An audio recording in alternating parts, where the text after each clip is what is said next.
Hi, thank you for watching Digging into China. I'm Dongxiang. Property taxes are common across the world. They are one of the most sustainable ways for local governments to earn money and then use it for social programs within the city. However, the system in China is totally different. There is no concept of property taxes at all. There are a few cities like Shanghai and Chongqing which levy property taxes as a pilot program to test the water. But by and large and overall speaking, the property tax is not existing in China. Then you may ask, where does the Chinese regime get its money? CCP currently raises money by selling land to real estate developers. It is no secret that the local governments in China have a lot of debt. I mean a lot of debt. You might have heard of Greek debt crisis, which caused the world financial market meltdown back in 2008 and 2009. China's debt volume is at least 1,000 times more than Greece's. Each time the local governments need to raise more money, they tend to sell land parcels at higher prices. These high prices may be good for the government in the short run, but they have created a housing crisis for the Chinese people. Why does China's housing price not go down? This is the root cause. Expensive land led to expensive apartment buildings. Since land parcels are sold at increasingly higher rates, there is a systemic push towards increasing apartment costs. This has created an environment where only the rich are able to afford houses in China. Thus, the current policy is a state-sponsored way of ensuring that housing prices will always keep escalating. China's real estate market has experienced the ups and downs. On the surface, it looks like a normal bubble market that pops and then prices fall, going through self-correction phases and emerge anew. But in China, every time housing price got downward pressure, only in 2 or 3 quarters the prices rise quickly again. That is not normal. Housing market in China is not a normal market that is in direct correlation to a regular market economy. Central and local governments have a powerful set of controls that move the market up or down depending on the direction they want the housing market to move in. The government controls supply and have a strong influence over demand. When the market gets too hot, they cool it with policies that make the home buying unfavorable or even restricted. When the market gets too cold, they open up restrictions. For example, the CCP can control how many houses a person can buy. There are different standards people must follow to be allowed to buy at all, such as you must have a local residency card, how much you paid to Social Security for X number of years. This also serves as tools to inhibit speculation in the market and to prevent people from concealing wealth in real estate, which has contributed to high home prices in the past. Another way of encouraging or discouraging activity in the housing market is by regulating how much of a down payment home buyers must make before financing becomes available.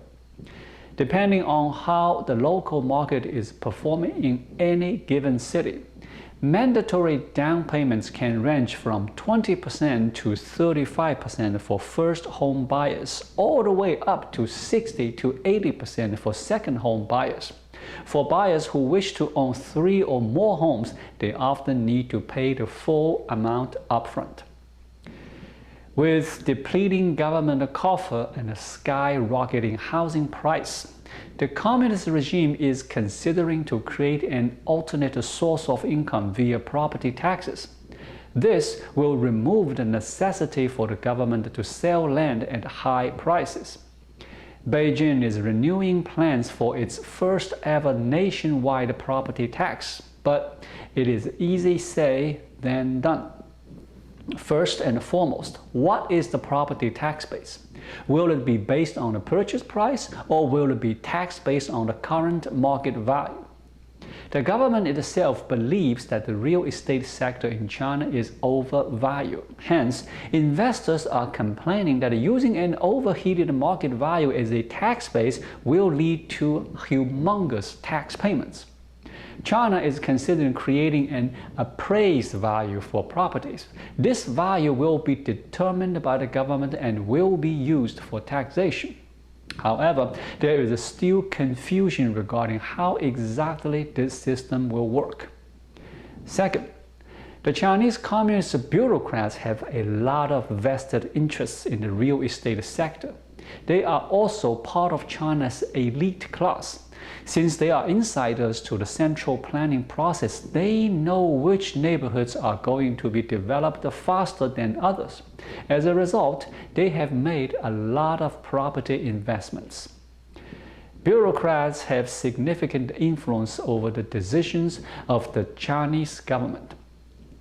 Since they are against the implementation of a property tax, it would be very, very difficult for the Chinese government to pass such a bill.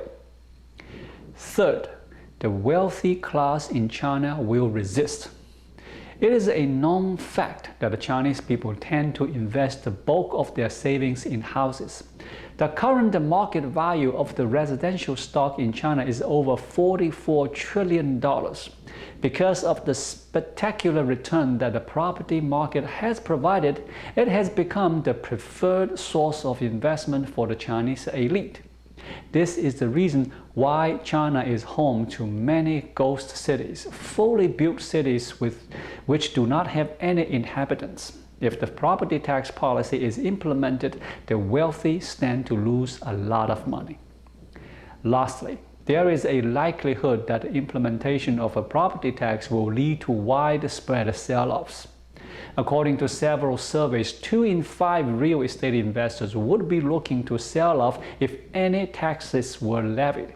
If 40% of investors start selling their houses, this would create panic and drive the housing market down.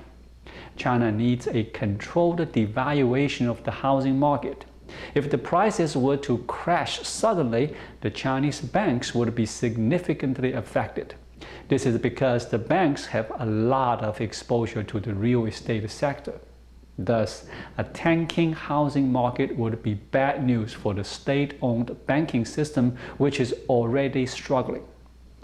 Exacerbating the banking crisis will not be in the best interest of the Chinese government.